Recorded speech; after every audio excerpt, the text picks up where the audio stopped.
Class first year biology में आज हम पढ़ेंगे फाइलम मोलस्का। इससे पहले लास्ट फाइलम हम फाइलम स्केलमेंथस पढ़ चुके हैं। आज फाइलम मोलस्का पढ़ेंगे। तो सबसे पहले इसकी मीनिंग देखते हैं कि मोलस्का वर्ड एक लैटिन वर्ड मोलस्कस से निकला है और मोलस्कस का मतलब है सॉफ्ट। मोलस्कस का मतलब है सॉफ्ट। तो मोलस्का का मतलब है ऐसे ऑर्गेनिजम्स जिनकी सॉफ्ट बॉडी होती है। ऐसे ऑर्गेनिजम्स जिनकी सॉफ्ट बॉडी होती है उनको नाम देते हैं मोलस्का का। अब इनकी सॉफ्ट बॉडी क्यों होती है? क्योंकि इनकी बॉडी के ऊपर एक फ्लैशी लेयर होती है, एक नरम लेयर होती है। उस लेयर को नाम देते हैं मेंटल का। अब मेंटल को डिफाइन कैसे करेंगे? मेंटल को डिफाइन करते हैं कि fleshy layer made of glandular cells. ऐसी फ्लैशी लेयर जो ग्लैंडुलर सेल से बनती है। ग्लैंडुलर सेल का मतलब ऐसे सेल्स जिनमें ग्लैंड्स होते हैं। जब ग्लैंड्स होते हैं तो इसका मतलब है कि मेंटल कोई ऐसी स्ट्रक्चर है जिससे कोई ना कोई चीज़ सिक्रीट होती है। तो अब मेंटल से क्या बनता है? मेंटल से शेल बनता है और ये शेल, इस शेल के अंदर कैल्शियम कार्बोनेट होता है। और फिर ये शेल जो है ये मोलस्कस के अंदर, कुछ मोलस्कस के ऊपर ये शेल होता है और कुछ मोलस्कस के ऊपर ये शेल नहीं होता। लेकिन जहाँ पर ये शेल होगा वहाँ पर ये मेंटल से बना हुआ होगा। थोड़ी देर बाद इसकी स्ट्रक्चर में भी देखेंगे कि शेल और मेंटल ये कहाँ पर होते हैं। फिर हैबिटेट। हैबिटेट इसकी कहाँ होती है कि ये कुछ पानी में रहते हैं और कुछ खुश्की पर रहते हैं। फिर पानी में भी ये कुछ मेरीन वाटर में रहते हैं, कुछ फ्रेश वाटर में रहते हैं। और टेरेस्ट्रियल का मतलब है कि इनमें कुछ ऐसे भी हैं कि जो खुश्की पर रहते हैं। फिर नेक्स्ट पॉइंट ये है कि सेकंड लार्जेस्ट फाइलम, कि जो इनवर्टिब्रेट्स के फाइला हैं उनमें सबसे बड़ा फाइलम आर्थ्रोपोडा का है। और उसके बाद दूसरे नंबर पे जो सबसे बड़ा फाइलम है वो फाइलम मोलस्का है। अब फाइलम मोलस्का दूसरे नंबर पे सबसे बड़ा फाइलम कैसे है? क्योंकि इसके अंदर 1 लाख से ज़्यादा स्पीशीज़ हैं। 1 लाख से ज़्यादा स्पीशीज़ हैं और उन स्पीशीज़ के साथ साथ इनके 35,000 फाजिल्स भी पाए गए हैं। तो ये सबसे बड़ी स्पीशी नहीं, सेकंड लार्जेस्ट स्पीशी है। और इसके अलावा आता है कि डाइवर्स ग्रुप ऑफ एनिमल्स या diverse group of invertebrates. Diverse group of invertebrates इनको क्यों कहते हैं? डाइवर्स ग्रुप इसलिए कहते हैं कि इसमें जानदारों की तादाद बहुत ज़्यादा है।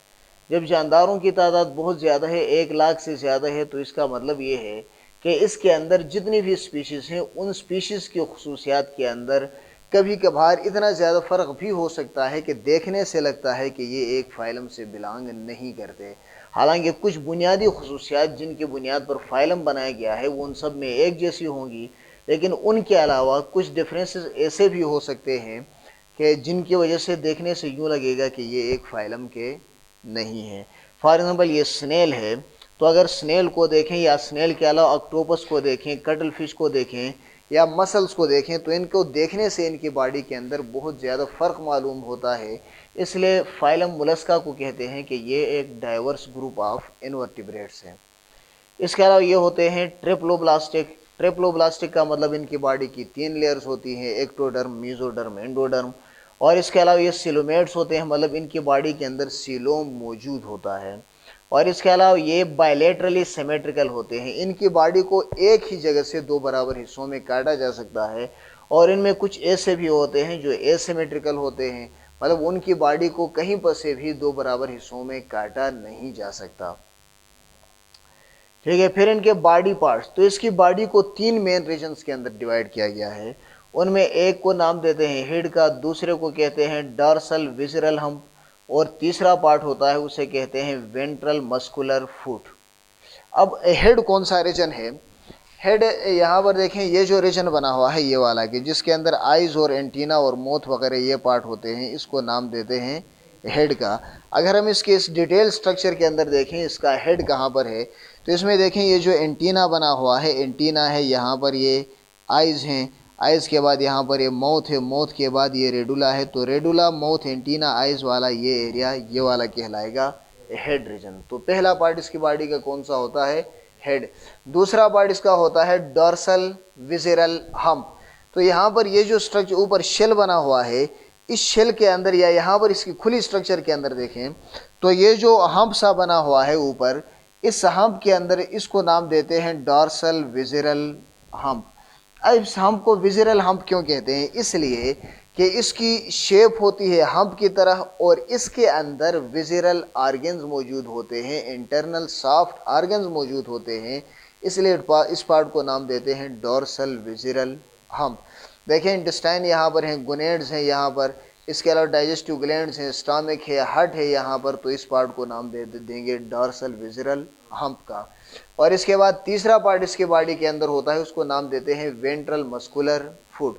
अब वेंट्रल मस्कुलर फूट का मतलब है कि इनकी बॉडी में आगे की तरह या नीचे की तरह कुछ मसल से बना हुआ पार्ट होता है, वो पार्ट इनकी लोकोमोशन में मदद करता है, इसलिए उसको नाम देते हैं वेंट्रल मस्कुलर फूट का। यहाँ पर ये जो निशान बना हुआ है, ये डॉट डॉट से बने हुए हैं, ये इनके फूट को डिनोट कर रहा है। और यहाँ पर ये वाला पार्ट जो सबसे नीचे ज़मीन के साथ लगा होता है, ये इनका फुट है। तो इसकी बॉडी के 3 मेन पार्ट्स हैं, एक हेड है, दूसरा डॉर्सल विजिरल हम्प है और तीसरा वेंट्रल मस्कुलर फुट है। फिर एक और पार्ट होता है इनकी बॉडी के अंदर, उसको नाम देते हैं मेंटल कैविटी। अब मेंटल कैविटी कहाँ पर होती है? Space between body and mental, space between body and mental, के इसकी जो बॉडी होती है, इसकी पूरी बॉडी। अब यहाँ पर ये जो पार्ट है, ये अंदर की तरफ जो ब्लैक स्ट्रक्चर बनी हुई है, अभी इसके अंदर रेड मार्कर इसके ऊपर फेर रहा हूँ, ये मेंटल है, ये मेंटल। और यहाँ पर ये नीचे ये बॉडी है। अब बॉडी और मेंटल के दरमियान ये जो स्पेस होती है, इस स्पेस को नाम देते हैं मेंटल कैविटी। अब इस मेंटल कैविटी के अंदर क्या होता है कि यहाँ पर किडनीज, मतलब इनके जो एक्सक्रीटरी सिस्टम है, एक्सक्रीटरी सिस्टम अगर भी यहाँ पर खुलता है और इनका जो डाइजेस्टिव सिस्टम है उसका लास्ट पार्ट एनस, वो भी आकर यहाँ पर खुलता है मेंटल कैविटी के अंदर। और इसके अलावा गिल्स भी यहाँ पर मौजूद होते हैं, गिल्स भी यहाँ पर मौजूद होते हैं।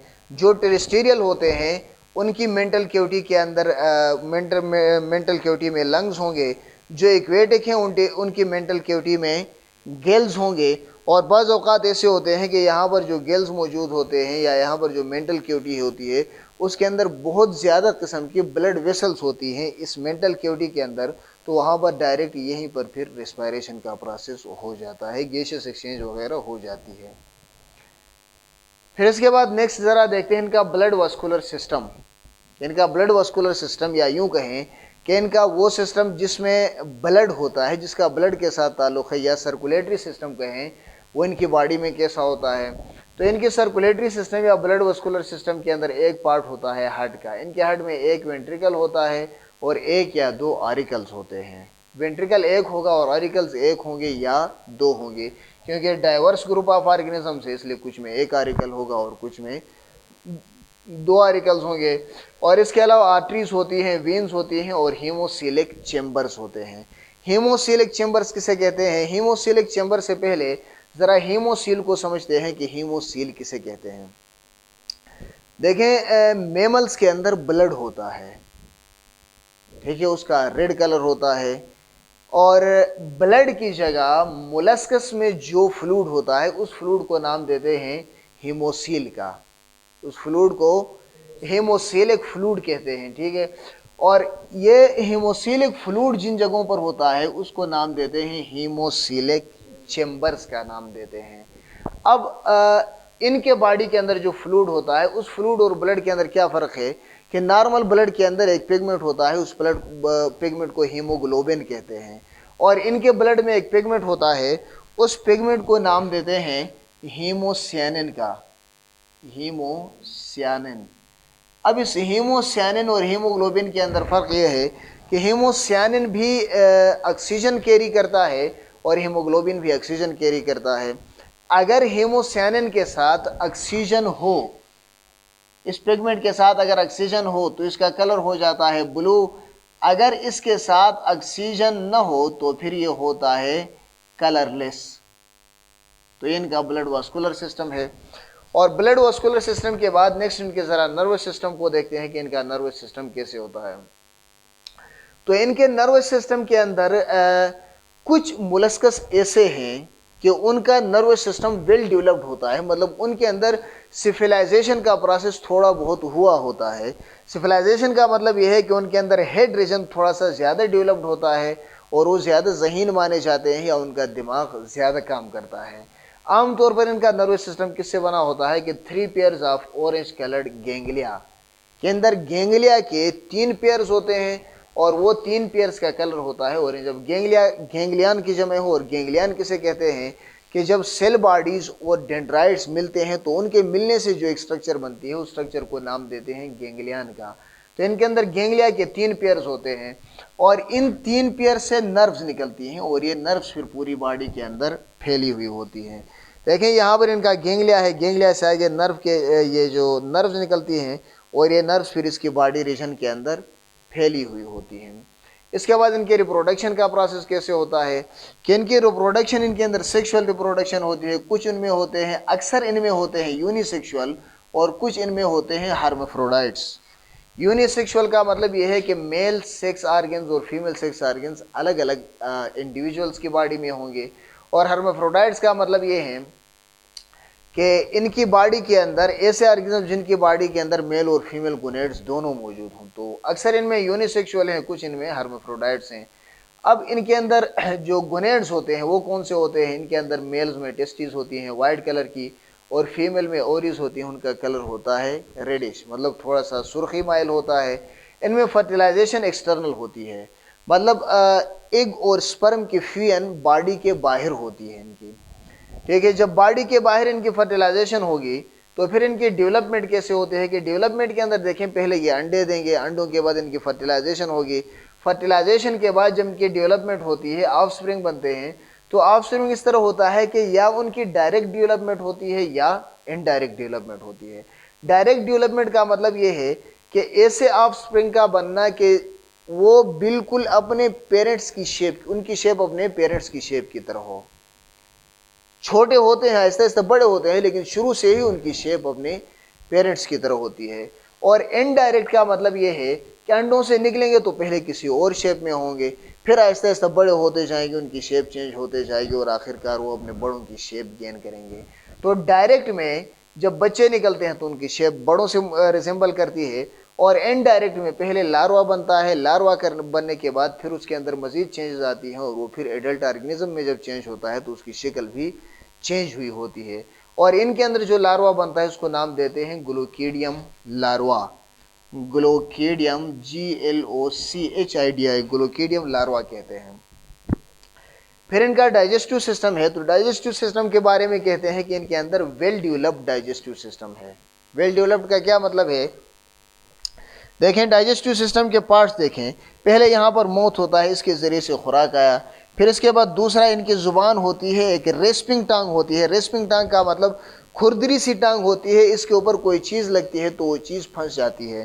तो रेडुला होता है, यहाँ पर इनकी जो टांग होती है। रेडुला के बाद यहाँ पर जो पार्ट है इसको क्राब कहते हैं, ये भी डाइजेस्टिव सिस्टम का पार्ट है।